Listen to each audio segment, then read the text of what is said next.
Hey Keith, hey Kyle. Hey, what's up? Hey, Sean. What's going on, guys? Too much. How you Not doing? a whole lot. I am beyond excited for this.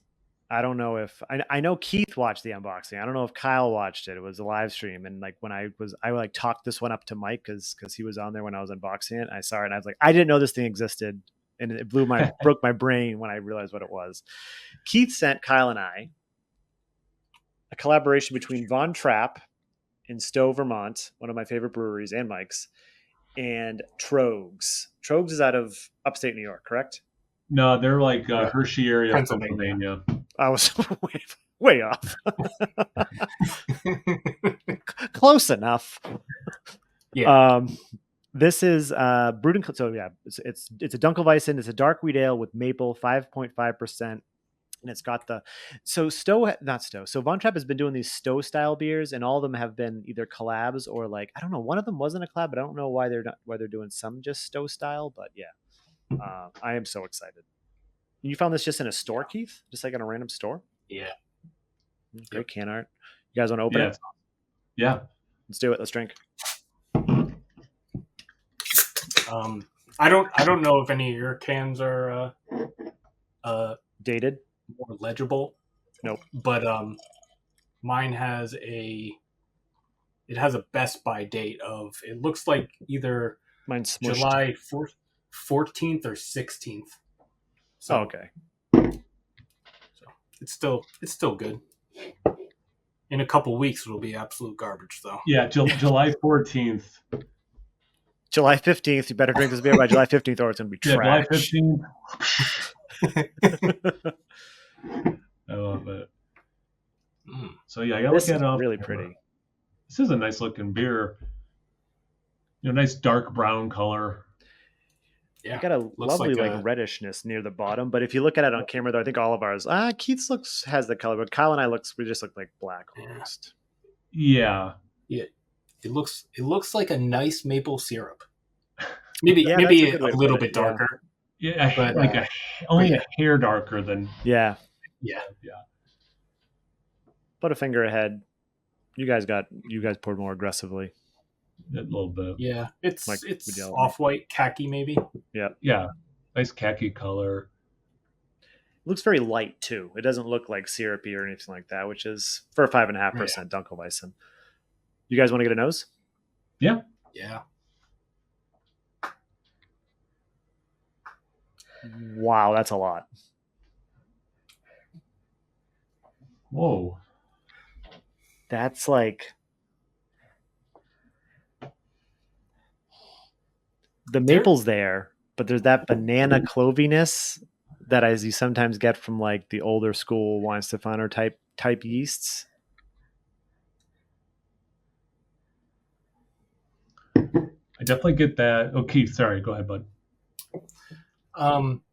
There's like an earthy thing in this that is like reminding me, and this might be a weird thing, but it kind of reminds me of when you have like a campfire or something and you put it out and it's not the I don't even know if I'm explaining this the right way, but it's like, it's not smokiness, but it's like kind of like charred wood, but it's not charry. It's like, I don't know.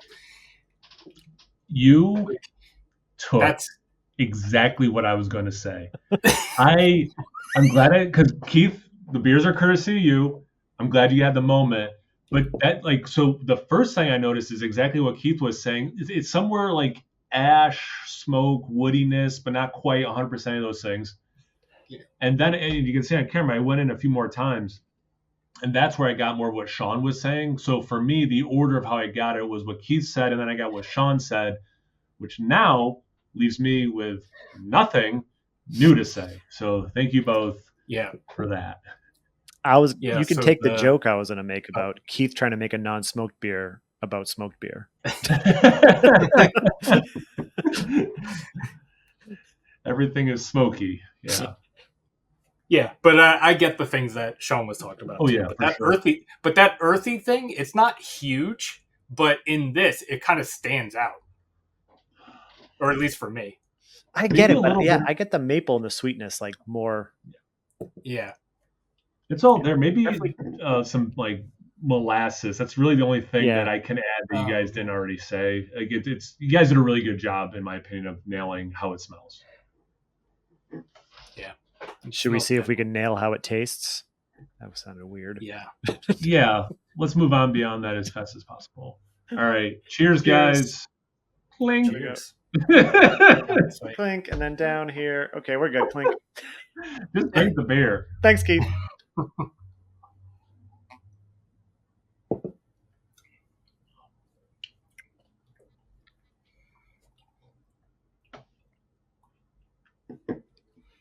Taste for me goes in the other order, where I get a ton of the banana clove first. Yep. Then some of the, I want to say warming, so some of the earthy, not quite smoke, but like almost in that realm, thing kind of hits after. Dear God, this is delicious. It is really good for 5.5%. Yeah. Like the mouthfeel is pretty up there for 5.5% Dunkelweizen. Like this is, and it almost gives me like Doppelbock vibes. Ooh, it's got a little bit of grapiness to it. I like that note too. Keith, what do you got? I was gonna say that, like Sean said, grapiness, and I get that a little bit, but it's like it's very weedy, like wheat. Yep. It's very weedy. But there's almost like an apple peel or something. Maybe the grapes. The grape was like a skin. The grapiness. There is like an apple skin thing I can definitely get right around like the mid palate before it kind of does that smokiness Kyle was mentioning to finish off. Not smokiness, but like that charredness. Yeah. I what do you call it? Like fruity esters? Like I get some of that, and like you guys said, it's the skin of those things. Like it doesn't taste like biting into an apple and getting everything, but a little bit of that skin I can see. Same thing with a grape. Even like just a little bit of plum. Yeah. Plum, wow. Yeah. The interesting piece is let's talk about the collab. Like for one, like you got VonTrapp, who's crazy on lagers and these kind of style of beers, and then you got Tröegs that are big with Troegenator's Doppelbock, right? Like, yeah. Is it a coincidence that this has that like grapey Doppelbock vibes going on, and then like the awesome mouthfeel and like all that stuff from the VonTrapp side of the house? Like, sometimes you see these collabs and you're like, oh, it's going to be great. And you get it and you're like, oh no, but this like hit on all the marks. Like they knocked this one out of the park. This needs to be a regular thing. This better not be a one-off. No, this is fantastic. I mean, there's not a flaw with it. I mean, I would say this is a flaw, but none of us have said maple, if that matters. Yeah. I completely forgot about that. Yeah, I did. And again, I wouldn't say it's a flaw. And I've said this in a lot of videos where maple is one of the ingredients. I don't know if it just ferments out.